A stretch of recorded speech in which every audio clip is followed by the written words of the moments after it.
Kita sharing-sharing. Silahkan, ada yang mau dipertanyakan atau ada pengalaman-pengalaman, silahkan.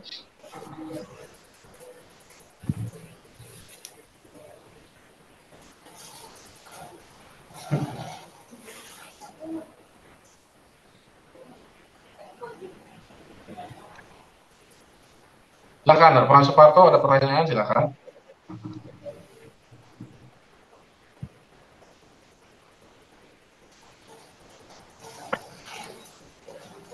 Nah, ini dulu saya pernah lihat ada teman, beliau bisa hipnoterapi, dan di saat itu ada anak yang memang agak bandel, dan sekolahnya waktu itu masih SMP kelas 2.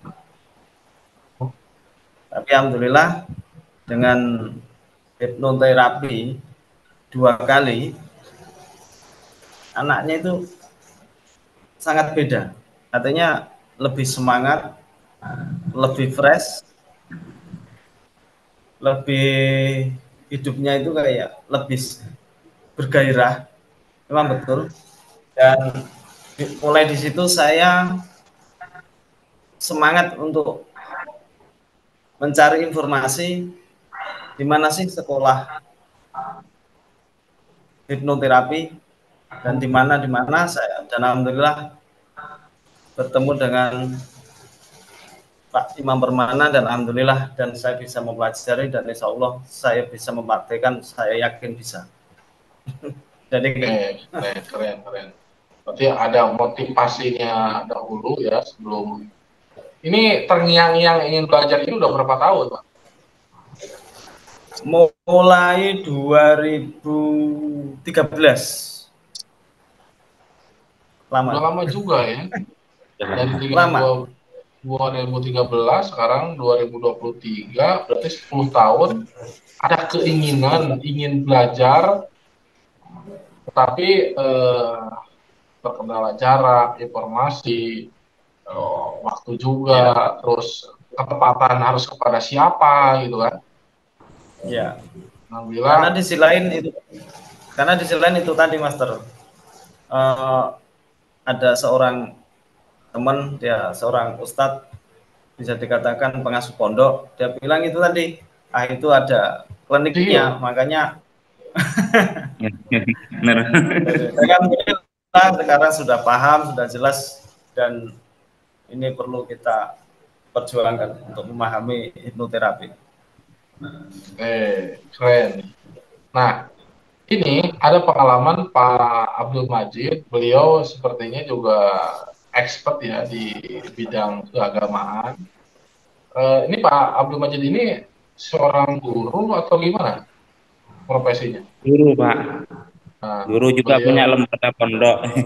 Nah, ini punya pondok. Ini nyambung sama Pak Suparto. Jawaban Pak Abdul Majid juga sama di awal, gitu kan?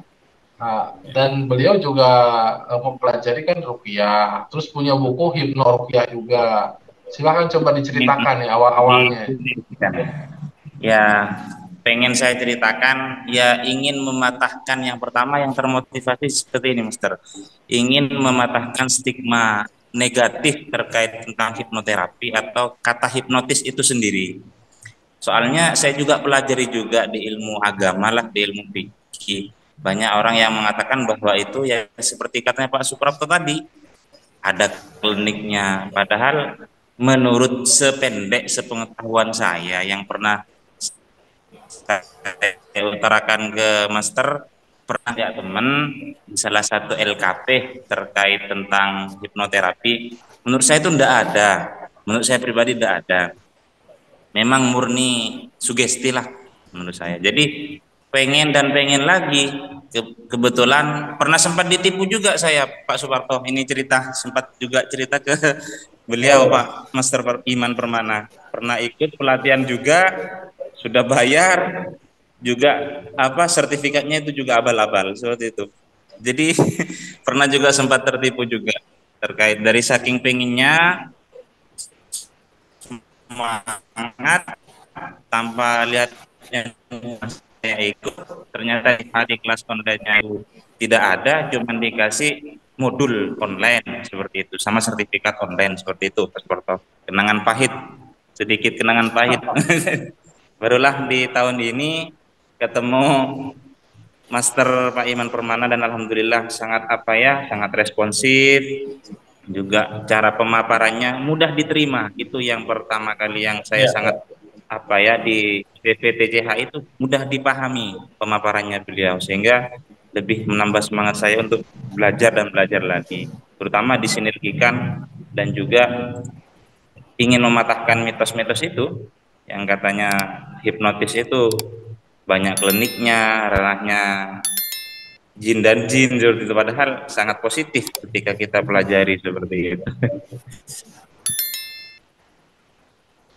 oh ya Master, Ya, tadi Master bilang ada buku yang seharga 50 membahas masalah astral ya.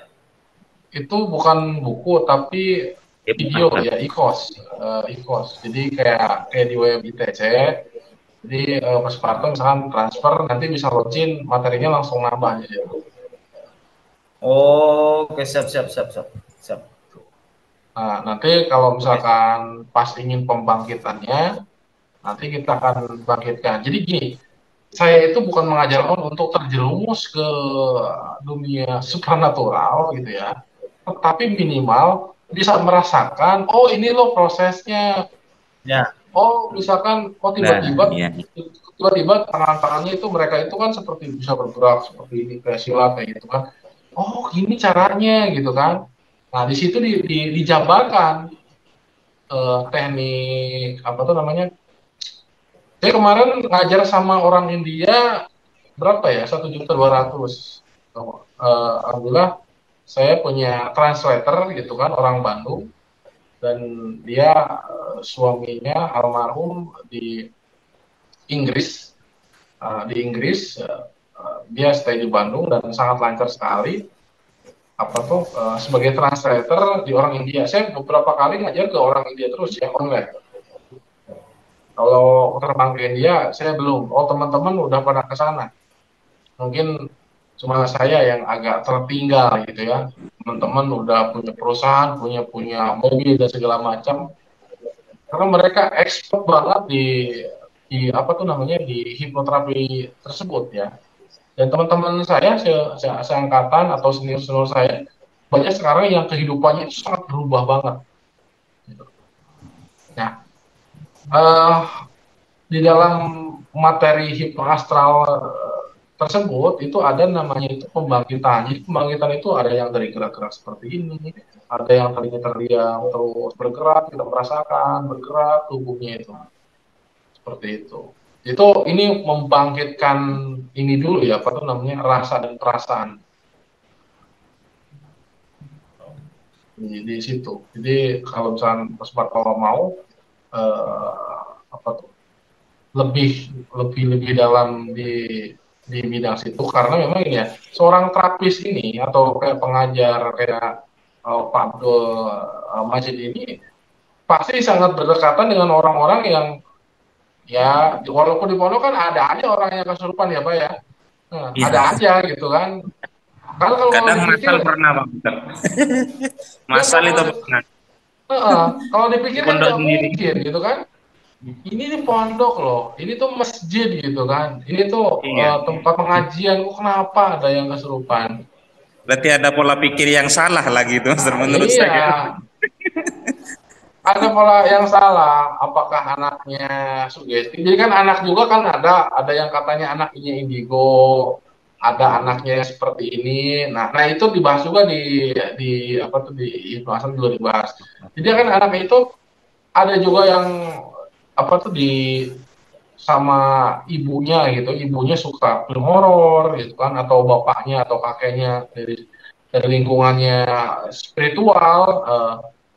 Akhirnya dia matanya ya mata mata indera keenamnya itu terbuka gitu kan, seolah-olah dia bisa melihat hantu walaupun hantunya gak ada gitu, hantu bohong-bohongan gitu kan, dia melihat ini gitu kan. Nah, ternyata nggak ada. Apakah Kebanyakan misalkan ini. iya hanya ilusi gitu kan? Hanya ilusi. Soalnya kalau misalkan kita membuat mendekati ke satu buah adanya si dunia astral tersebut itu berada. Tidak ada sugesti, tidak ada informasi. Setiap orang lewat ke situ dia sering melihat, saya melihat ke sana di situ ada kunti yang bergelayunan di pohon. Nah, itu rata-rata kalau ke rumah saya ya, ke rumah saya itu ada jalan kebun jati, terus ada pohon loa seperti ini loanya itu ke bawah. Nah di sini itu ada kunti seringnya, kunti. Tapi yang sering diperlihatkan yaitu ke orang-orang yang baru lewat, tamu lah gitu kan. Tamu itu kan nggak tahu tanpa sugesti dulu. Kalau misalkan kita ngebikin sugesti kan mudah kayak gini. Oh, kamu jangan pulang malam-malam. Kalau malam-malam di sana tuh ada hantu, ada ini. Nah, ini kan kita lagi membuat sugesti dulu, menanamkan sugesti dulu.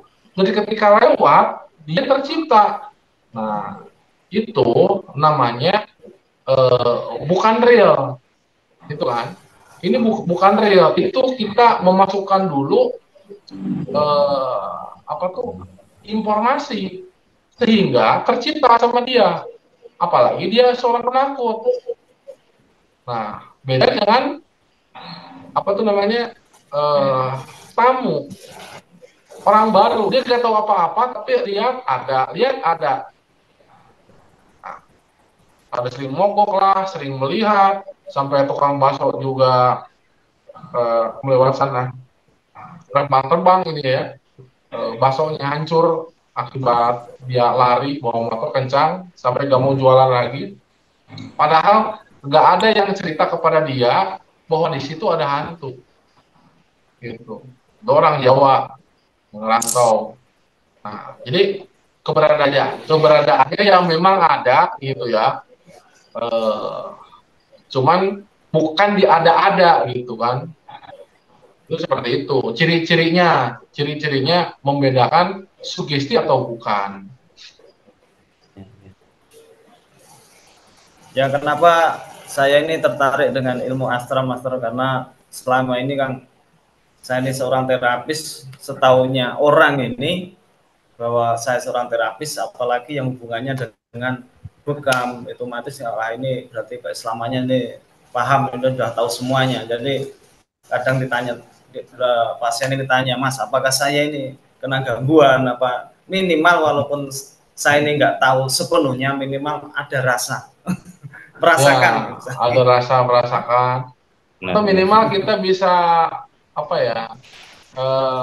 Memberikan air ke klien. Ya. Kan gini ya, klien itu kadang-kadang ada gini ya, diobatin tapi pengen ada bukti itu ada bentuk gitu. Oh, saya nggak dikasih apa-apa, misalnya dikasih air kayak buat mandi, buat apa gitu kan, nah, atau buat diminum gitu kan. Nah, kenapa ditanyakan seperti itu dalam kajian keilmuan saintifik itu ada di dokter Himoto. Jadi dia itu kan membuat satu buah eksperimen. Dokter Himoto ini dari Jepang. Dia mentransfer ke air, ya, energi ke air, dan airnya itu berubah. Dan ada juga di buku-buku penelitian, saya juga pernah belajar yaitu di kuantum waktu itu. Jadi dari berbagai agama, sumber agama, ketika ditransfer energinya itu beda-beda ininya, bentuknya, molekul-molekulnya itu berubah beda. Dari agama A, B, C, dan D itu ketika ditransfer energi dengan kekuatan dalam dirinya, karomah dia itu berbeda.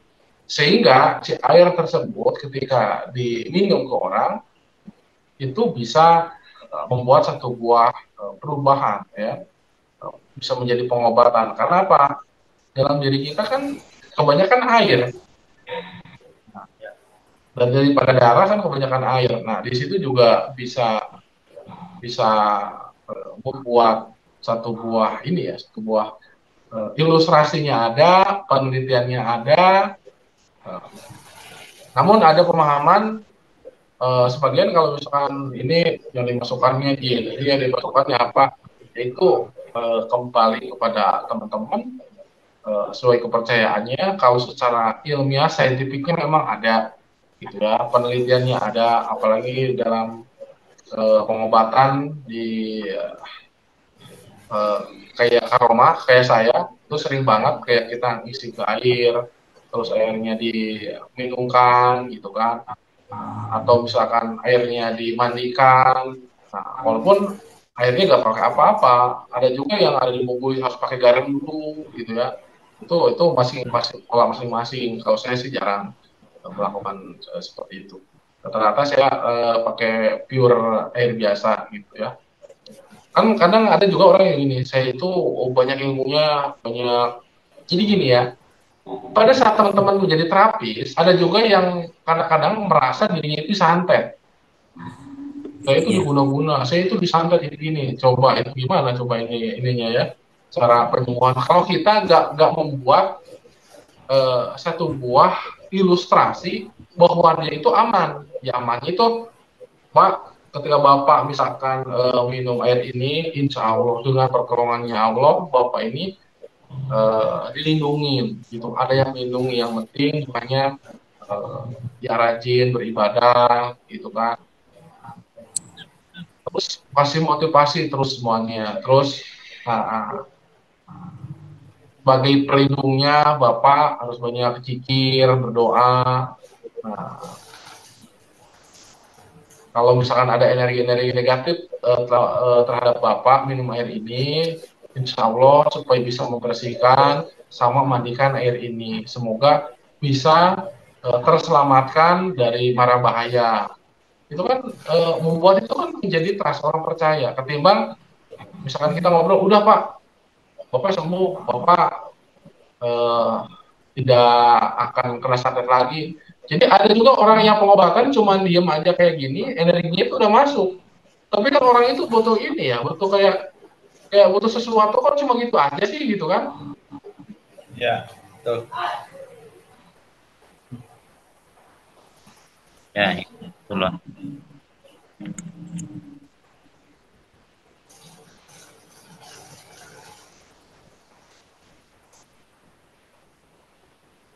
Dan ketika kita untuk apa tuh sudah bisa belajar hipnosis, hati-hati dengan sugesti. Jadi jangan sampai sugesti kita malah kena sama diri kita sendiri, gitu ya. Apalagi kalau misalkan kayak Pak Agus, seorang ajar, punya pondok juga,